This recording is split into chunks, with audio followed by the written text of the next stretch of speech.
Selamat pagi teman-temanku semua. Salam sejahtera dan bahagia selalu untuk guru-guru kita, terutama guru SD Karanganyar 1.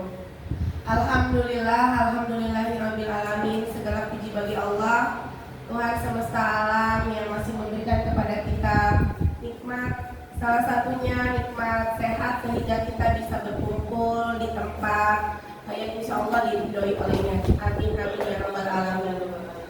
Dan salawat serta salam tak lupa semoga selalu tercurahkan kepada junjungan Nabi besar Muhammad Sallallahu Alaihi Wasallam, kepada keluarga, para sahabat yang insya Allah kita nanti sebagai pengikutnya mendapatkan syafaat di yaumil akhir nanti. Amin amin ya rabbal alamin. Yang saya hormati Ibu Kepala Sekolah SD Karanganyar 1, Ibu Siti Muspiro SPD MPD. Yang saya hormati Pak Hadi selaku CGP Angkatan 11, serta teman-temanku yang saya hormati pula. Berdirinya saya di sini ingin membacakan susunan acara pada kegiatan hari ini, yaitu aksi nyata diseminasi budaya positif oleh Pak Hadi Fatullah selaku CGP Angkatan 11. Marilah teman-teman, pertama kita buka acara ini dengan membaca basmalah. Bismillahirrahmanirrahim. Dengan segala harapan agar acara ke depan dapat berjalan dengan lancar. Menginjak acara kedua, yaitu sambutan dari Ibu Kepala Sekolah SDN Karanganyar 1, Ibu Siti Muspiro SPD MPD. Kepada beliau kami persilakan.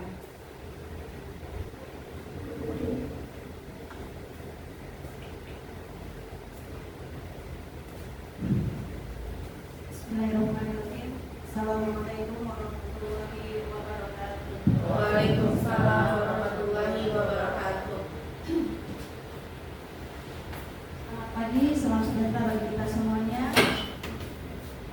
Alhamdulillah, puji dan syukur marilah kita panjatkan kehadirat Allah Subhanahu wa taala yang telah memberikan karunia-Nya, kasih sayang-Nya, sehingga pada hari ini kita dapat berkumpul dalam keadaan sehat walafiat dalam rangka kegiatan diseminasi aksi nyata budaya positif rekan kita Bapak Hadi Fatullah pada CGP Angkatan 11.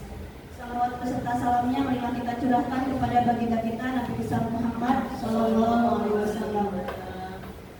Bapak Ibu yang saya hormati, insya Allah pada hari ini Pak Hadi akan memaparkan diseminasi tentang disiplin budaya positif, ya, budaya positif.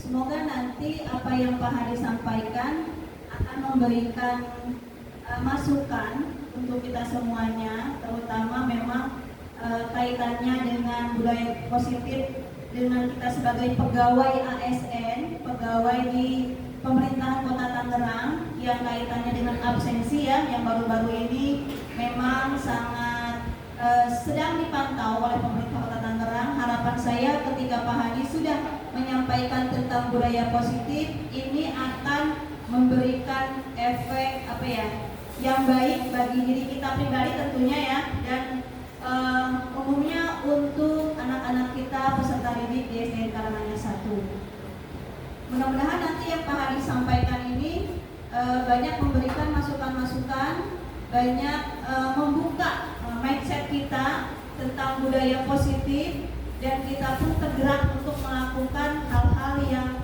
positif pula, ya. Mungkin hanya itu sambutan dari saya, kurang lebihnya mohon maaf. Wabillahi taufiq wal hidayah. Wassalamualaikum warahmatullahi wabarakatuh. Waalaikumsalam warahmatullahi wabarakatuh. Terima kasih kepada Ibu Siti Muspiro SPD MPD atas sambutannya. Selanjutnya yaitu langsung saja saya panggilkan Bapak Hadi Fatullah SPD untuk memberikan pencerahan materi budaya positif. Kepada Bapak Hadi Fatullah SPD kami persilakan.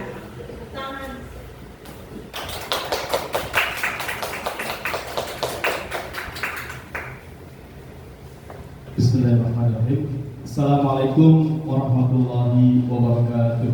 Waalaikumsalam warahmatullahi wabarakatuh. Bismillahirrahmanirrahim. Wassalatu wassalamu ala sayyidina Muhammadin sayyidil awwalin wal akhirin wa ala alihi wa man ihtada bihadihi ila yaumil amma ba'd. Yang sama-sama kita hormati yaitu Ibu Kepala SDN Karanganyar 1, Ibu Siti Rizkyah MPD, dan juga Bapak Ibu Guru SDN Karanganyar 1 yang berbahagia.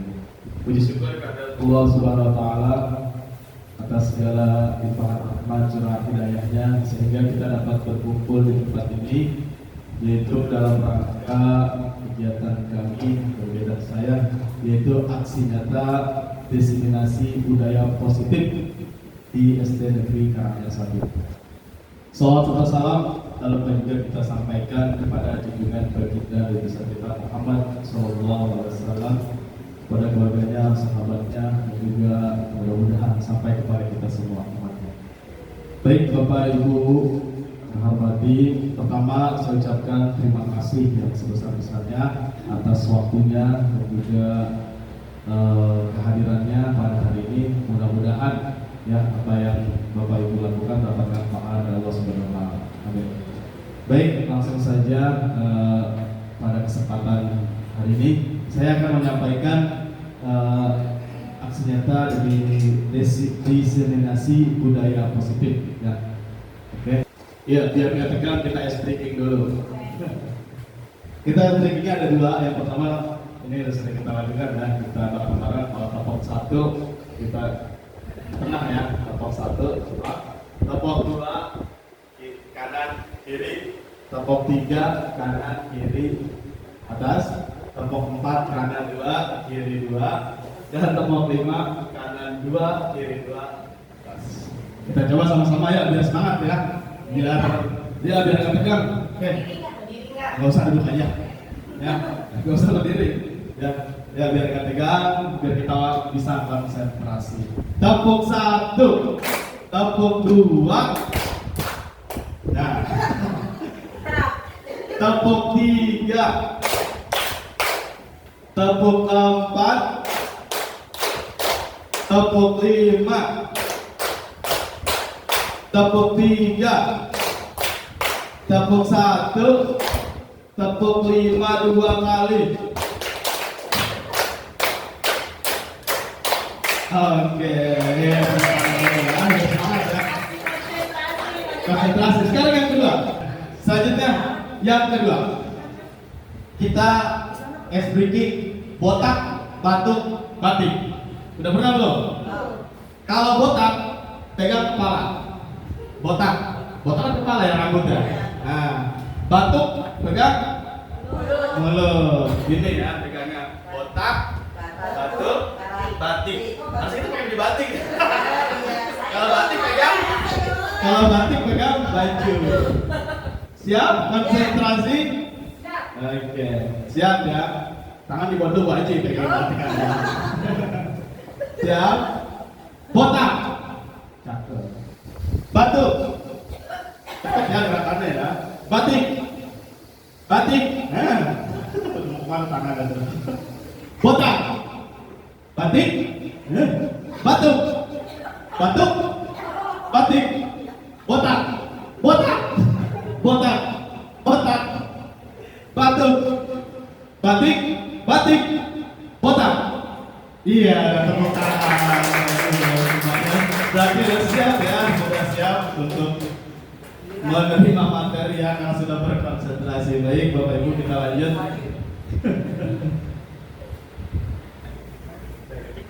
Oke, baik Bapak Ibu, sebelum kita mulai ke materi, kita membuat kesepakatan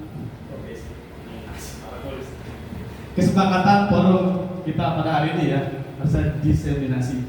Oke, contohnya yang pertama ya kita buat kesepakatan. Yang pertama menghargai siapapun, bisa buat contoh ya. Dua, terus menjadi pendengaran baik. Terus kira-kira apa lagi Bapak Ibu untuk forum diskusi kita pada hari ini? Kita buat kesepakatan biar kegiatan kita ini jalan dengan baik. Ya, mengangkat tangan ketika pendapat Ya boleh martabak diketik. Lanjut ya.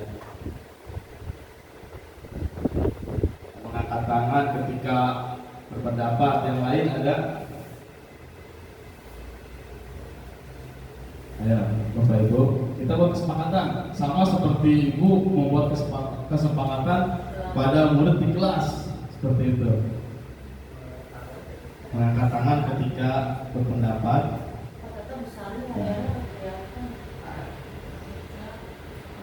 Ya, yang lain ada Bapak Ibu? Ayo. Apa aja kesepakatan itu apa aja? Gak apa-apa. Ya izin. Gak apa-apa.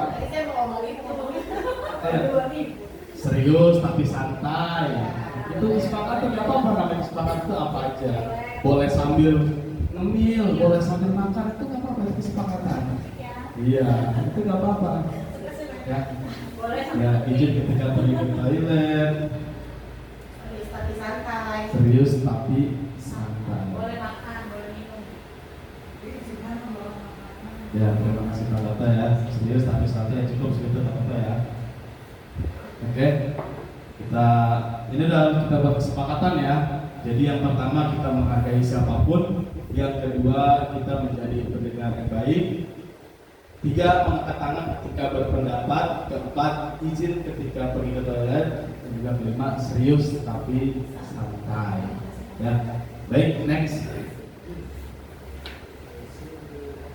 aja Pak Data langsungnya. Baik Bapak Ibu, kita lanjut ya tentang budaya positif. Seorang guru yang baik itu harus memiliki kemampuan dalam mewujudkan budaya positif di sekolah. Budaya positif tersebut dapat dijalankan dengan menerapkan konsep-konsep inti. Jadi materi kita ini intinya ada 6 dari budaya positif. Yang pertama, disiplin positif motivasi. Yang kedua, perilaku manusia. Yang ketiga, keyakinan sekolah atau kelas. Keempat, kebutuhan dasar manusia. Kelima, posisi kontrol restitusi. Dan yang keenam, segitiga restitusi. Next. Baik, yang pertama tentang disiplin positif. Dan sebelum ke materi selanjutnya, saya ingin tanya apa yang ada di benak pikiran Bapak Ibu tentang disiplin positif. Ya, Bu Haji. Hadir tepat waktu. Hadir tepat waktu. Ada lagi? Ya.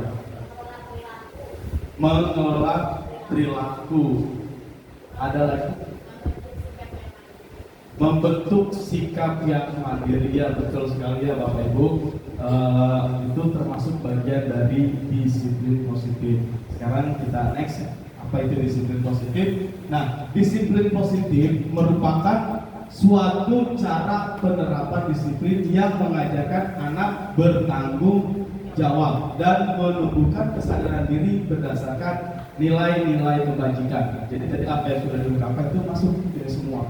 Ya, yang penting anak itu bisa bertanggung jawab dan juga itu menumbuhkan kesadaran diri anak-anak terhadap nilai-nilai kebajikan. Sebelum ke selanjutnya, nilai-nilai kebajikan itu apa sih? Ada yang tahu nggak nilai-nilai kebajikan? Ya. Mungkin. Nggak apa-apa.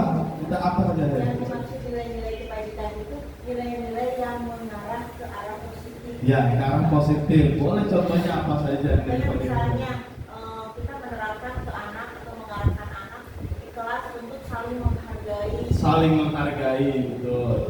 Yang lain? Jujur. Ada lagi? Banyak sekali. Bertanggung jawab. Ya, jadi itu merupakan nilai kebajikan tadi, jujur, ya, bertanggung jawab, ya, mandiri juga, ya, banyak sekali itu nilai kebajikan yang harus kita terapkan kepada murid-murid dan sekolah. Oke, next selanjutnya. Nah, disiplin positif itu lebih ke arah disiplin diri yang dapat mengontrol diri dalam melakukan segala tindakan. Disiplin diri dapat membuat murid memahami dan menyadari berdasarkan motivasi internal, bukan akibat paksaan, pujian ataupun hukuman. Next Pak. Nah, selanjutnya 6 karakter dalam profil pelajar Pancasila.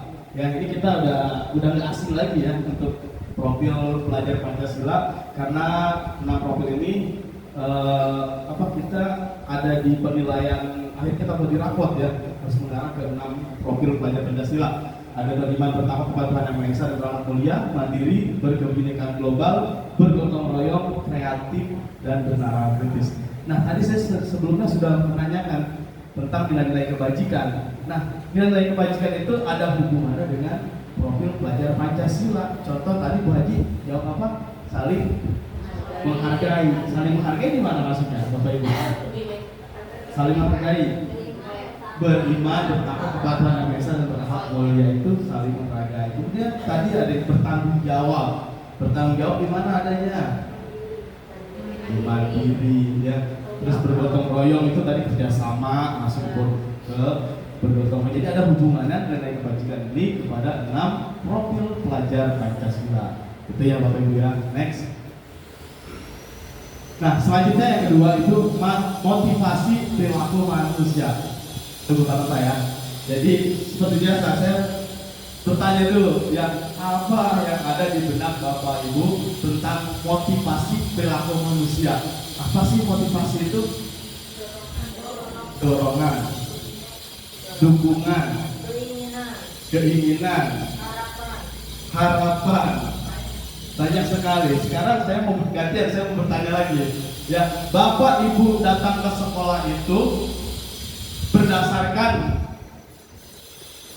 karena tugas ASN ya, atau dorongan diri, atau ya tugas apa sebagai dorongan diri karena sebagai ASN atau sebagai pegawai, karena ingin dipuji oleh kepala sekolah ya, atau karena takut ya dari sebagai ASN takut dihukum, atau karena kesadaran diri karena sebagai tanggung jawab Bapak Ibu semua. Kesadaran diri. Enggak karena kepala sekolah. Ya. Baik, next Bapak. Nah, ya, jadi ada 3 motivasi perilaku manusia. Yang pertama untuk menghindari ketidaknyamanan atau hubungan. Yang kedua untuk mendapatkan imbalan atau penghargaan dari orang lain. Yang ketiga untuk menjadi orang yang mereka inginkan dan menghargai diri sendiri dengan nilai yang mereka percaya. Kira-kira dari pertanyaan tadi yang saya tanyakan, ini masuk ke dalam 3 motivasi perilaku manusia. Karena tadi ya, karena sama kepala sekolah ya, karena kepala sekolah kita jadi rajin, berarti kan ada maksud ingin ya mendapatkan imbalan atau penghargaan dari orang lain, itu maksudnya ke situ ya. Karena kepala sekolah kita pengen dipuji, rajin seperti itu ya. Atau untuk menghindari tidak nyaman atau hukuman ya, karena kita takut dihukum, takut dipanggil. Nah yang terakhir tadi berdasarkan kesadaran diri kita ya, karena sebagai tanggung jawab kita itu masukkan ke poin yang 3. Nah, jadi dari 3 perilaku manusia ini kita sebagai guru kita harus ada di poin yang ketiga, itu menjadi orang yang mereka inginkan dan menghargai diri sendiri. Karena kalau kita sudah menghargai diri kita sendiri ya, kita baru bisa menghargai orang lain. Jadi itu berdasarkan kesadaran diri kita sendiri. Jadi apapun yang kita lakukan itu, kalau kita mulainya itu ya berdasarkan dari diri sendiri dulu, baru kita mulai untuk orang lain. Okay. Next. Mudah-mudahan nggak lama ini ya. Selanjutnya keyakinan sekolah atau kelas. Biasa saya tanya lagi, apa ya kira-kira keyakinan sekolah atau kelas menurut Bapak Ibu semua? Ada yang berpendapat itu keyakinan kelas atau sekolah? Keyakinan itu kan kepercayaan ya. Ya. Keyakinan kelas itu sesuatu yang disepakati sebelum kelas itu dimulai. Ya betul, sesuatu yang harus disepakati sebelum kelas itu dimulai. Nilai-nilai Yang lain Nilai-nilai yang ada di Nilai atas kakak kelas. Beda nggak peraturan sama keyakinan? Beda. Kalau peraturan itu tertulis, kalau keyakinan itu sepertinya nggak usah juga jalan kali. Kalau peraturan itu lebih ke arah, kalau keyakinan bisa diambil. kayak banget awalnya disepakatan. Ya. Jadi berbeda ya antara keyakinan dan juga peraturan kelas. Oke, next kita lihat teman-teman. Nah, apa sih keyakinan kelasnya? Ada dua. Yang pertama, keyakinan sekolah kelas, guru berperan dalam mewujudkan terbentuknya keyakinan sekolah atau kelas dengan adanya kesepakatan antara guru dan murid. Yang kedua, keyakinan sekolah atau kelas itu berupa pernyataan-pernyataan universal yang mudah diingat dan dipahami dan harus diterapkan di lingkungan sekolah. Jadi pernyataan yang universal, artinya mudah diingat di anak. Ya.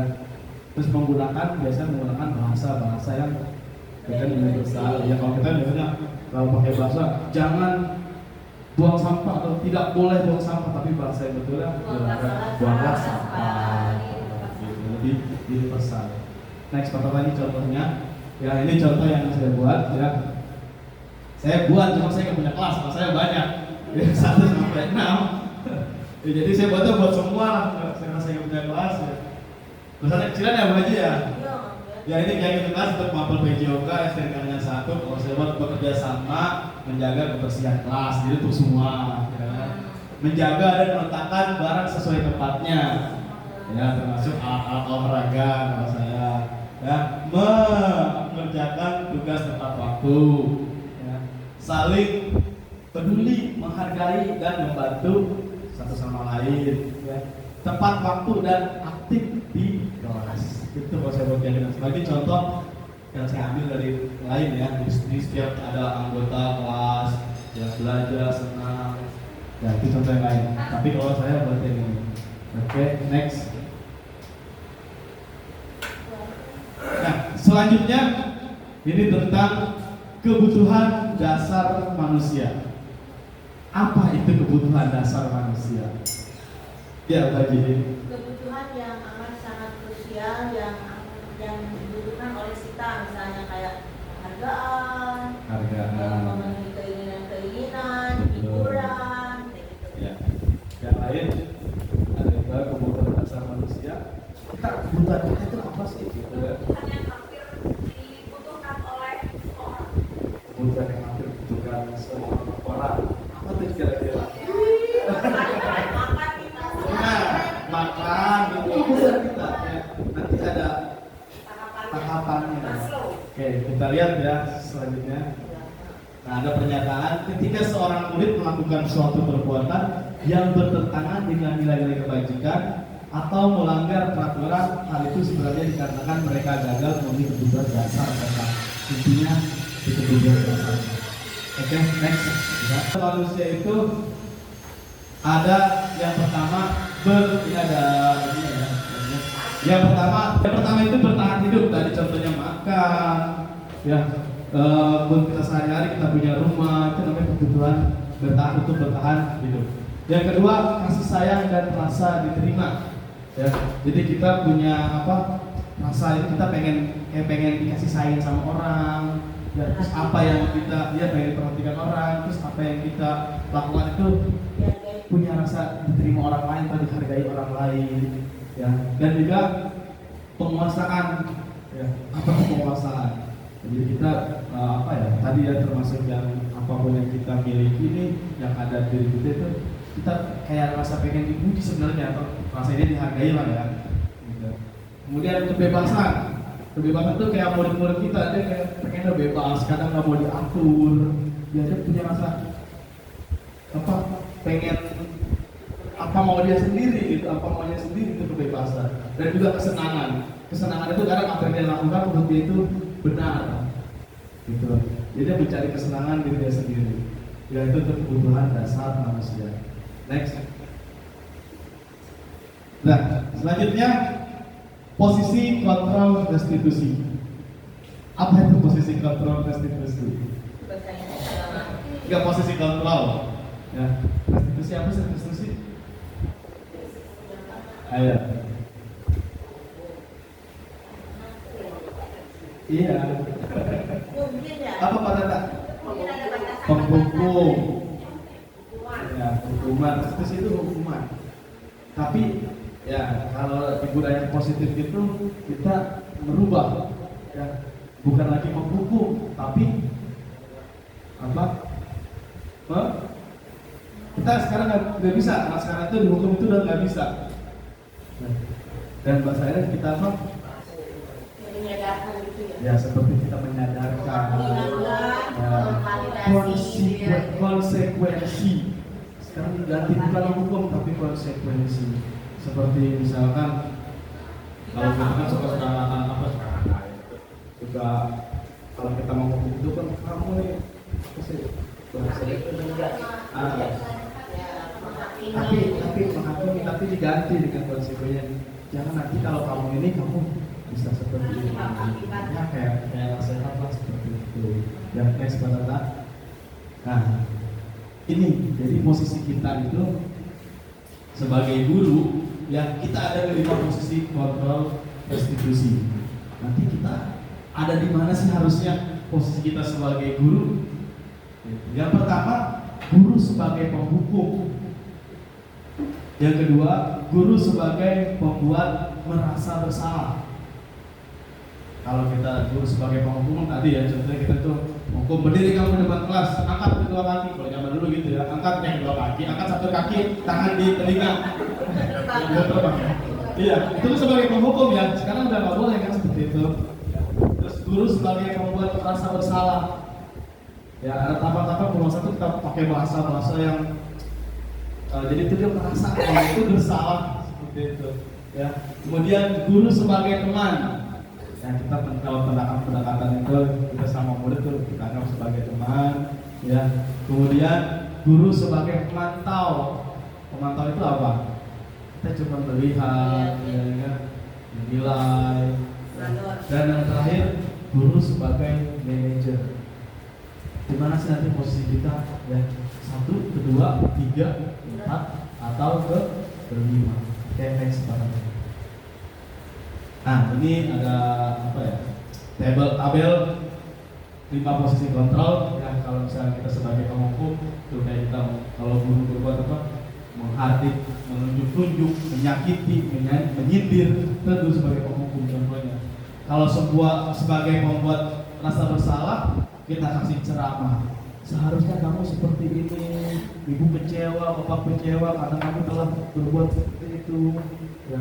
Kalau sebagai teman, nah kita membuat alasan-alasan tertentu. Ayolah lakukan ini demi ibu. Karena sebagai teman, ayolah ini demi bapak. Kamu harus seperti ini. Gitu. Sebagai pemantau, kita menghitung, kita mengukur tadi ya. Terus apa sih kita pacarin peraturannya? Kamu baca peraturannya. Itu sebagai pemantau. Itu bikin kesepakatan kelas. Kamu lupa kesepakatan kelas yang sudah kita buat. Gitu. Terus yang terakhir sebagai manajer. Nah, kalau sebagai manajer itu, manajer apa sih manajer? Ngatur, tapi bagus kalau manajer itu, ya dia bikin pertanyaan itu detail, mengajukan pertanyaan-pertanyaan. Kenapa kamu melakukan itu? Apa alasannya?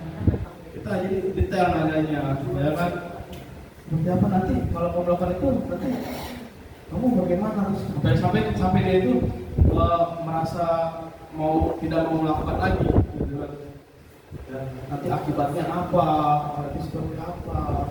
Dan setelah kamu lakukan ini, apakah kamu mau berubah? Gitu. Itu manajer terus secara detail. Ya.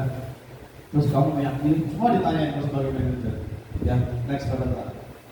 Nah, posisi kontrol restitusi di antara kelima posisi kontrol restitusi tersebut, sebaiknya seorang guru menggunakan posisi kontrol sebagai manajer.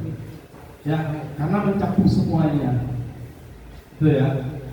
Jadi yang tadi itu 5, jadi kita itu posisi kita harus sebagai manajer. Lanjut. Sebagai manajer, guru dapat berbuat sesuatu bersama murid, mempersilahkan murid bertanggung jawab dan mendukung murid agar dapat menemukan solusi. Ya tadi kita sebagai manajer nanya detail, tapi terus jangan cuma nanya doang, sampai si bot itu menemukan solusinya apa, sampai dia tidak akan melakukan kembali kesalahan tersebut. Begitu. Lanjut, Pak. Nah, selain itu, posisi manajer mengacu pada restitusi yang dapat menjadikan murid sebagai manajer bagi dirinya sendiri, sehingga dapat tercipta identitas positif pada diri murid. Ya, lanjut. Nah, ini mungkin yang terakhir tentang segitiga restitusi. Apa itu segitiga restitusi? Ada yang tahu Bapak Ibu? Segitiga restitusi. Restitusi itu tadi tentang hukuman ya. Nanti ada 3 poin atau 3 tahap segitiga restitusi. Ya, lanjut Pak Tata. Nah, tahapan dalam segitiga restitusi itu ya, yang pertama kita menstabilkan identitas, yang kedua validasi tindakan yang salah, yang ketiga menanyakan keyakinan.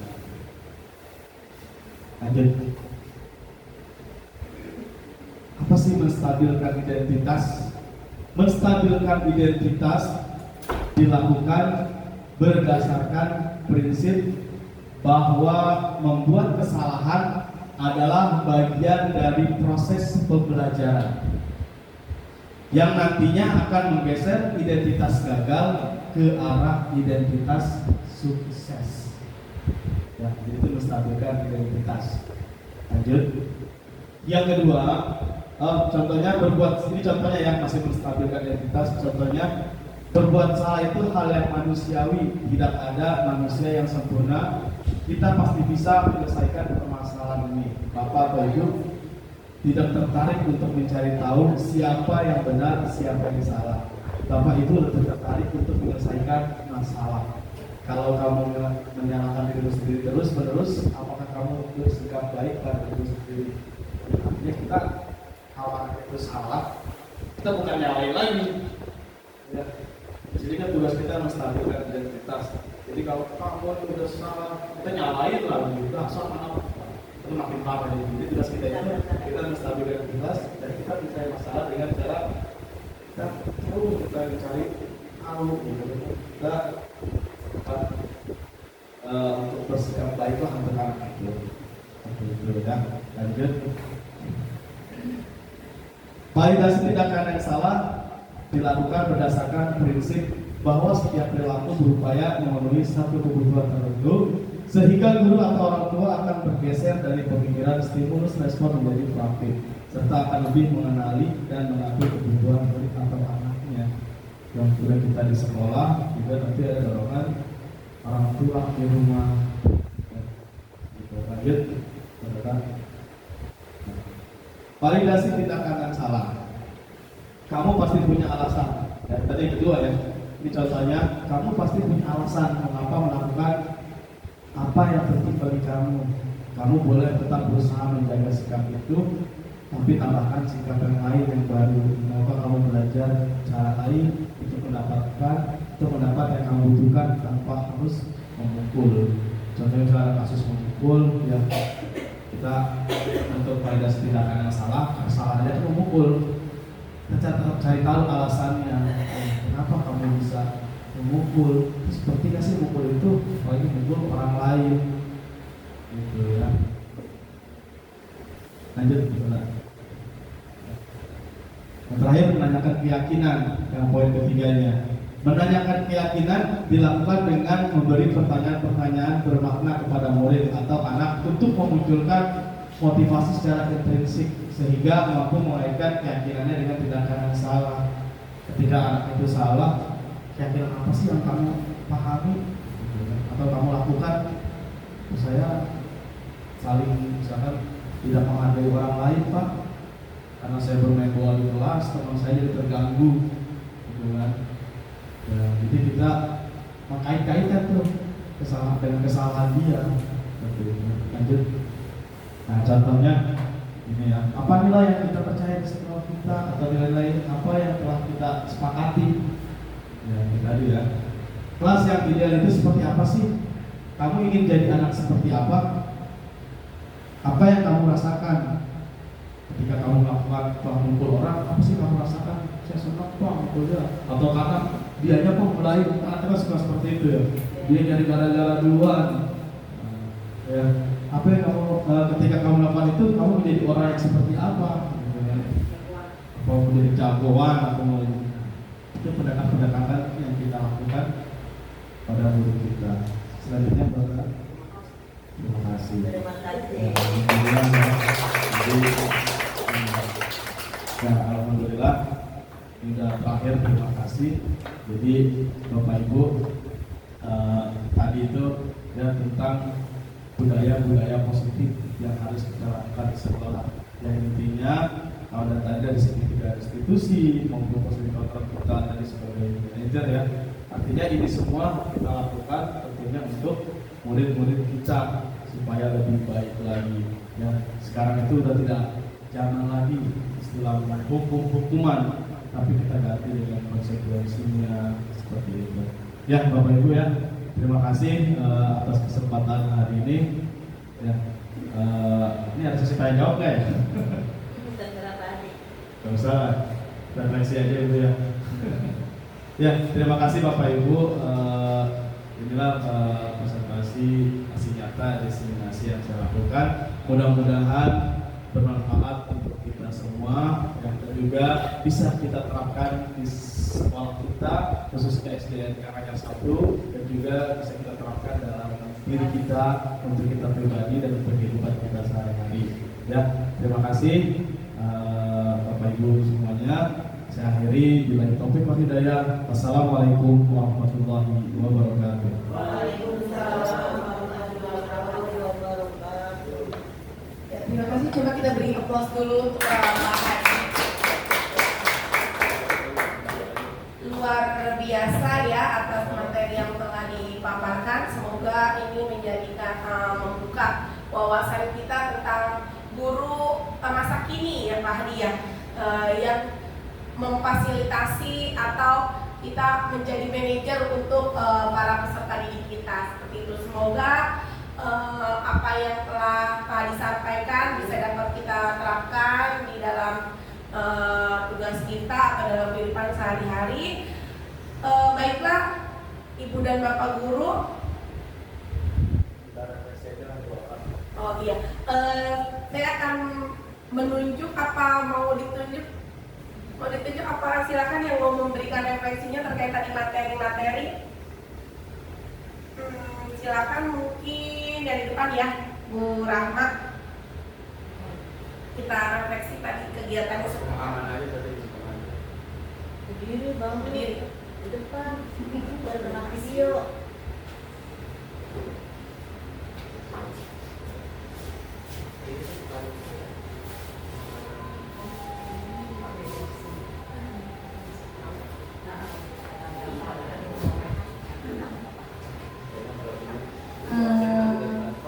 Terima kasih ya, tadi Pak Hadi sudah menjelaskan dengan panjang lebar. Yang saya tangkap itu di sini bagaimana caranya kita menghadapi anak-anak yang bermasalah, tidak dengan emosi ya Pak Hadi ya. Berarti kita harus pendekatan ke anak. Itu yang saya tangkap.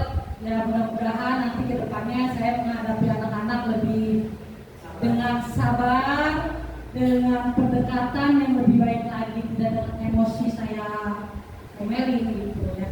Terima kasih. Ya, terima kasih Bu Rahmat. Satu lagi ya, dari laki-laki ya, silakan Pak Aris.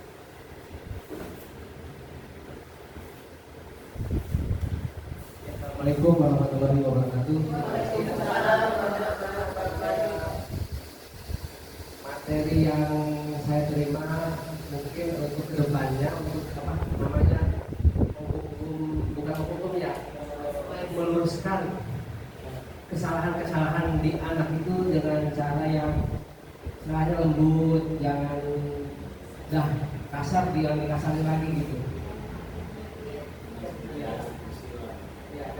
Restitusi dengan pendekatan seperti cara apa, cari solusi yang lebih baik lagi. Jadi nggak selamanya si anak itu selalu salah, pasti harus kita luruskan. Mungkin itu aja cukup dari saya. Assalamualaikum warahmatullahi wabarakatuh. Waalaikumsalam warahmatullahi wabarakatuh. Iya, terima kasih atas refleksinya hari ini.